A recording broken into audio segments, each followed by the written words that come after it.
Nous sommes samedi de la 5e semaine de Carême. L'Église fête Saint Victorien et Compagnon, martyr en l'an 434. Évangile de Jésus-Christ selon Saint Jean, 11,45-57.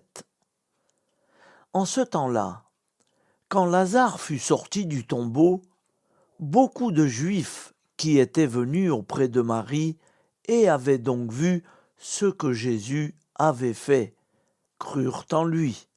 Mais quelques-uns allèrent trouver les pharisiens pour leur raconter ce qu'il avait fait.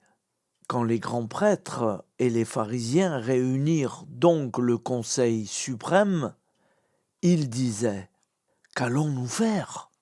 Cet homme accomplit un grand nombre de signes. Si nous le laissons faire, tout le monde va croire en lui.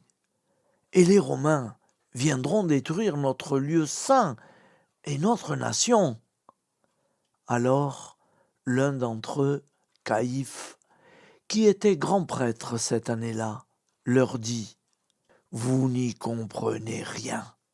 Vous ne voyez pas quel est votre intérêt.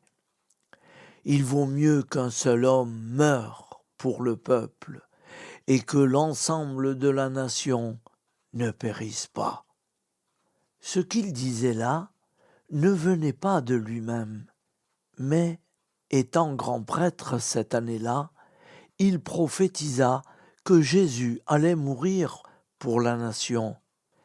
Et ce n'était pas seulement pour la nation, c'était afin de rassembler dans l'unité les enfants de Dieu dispersés.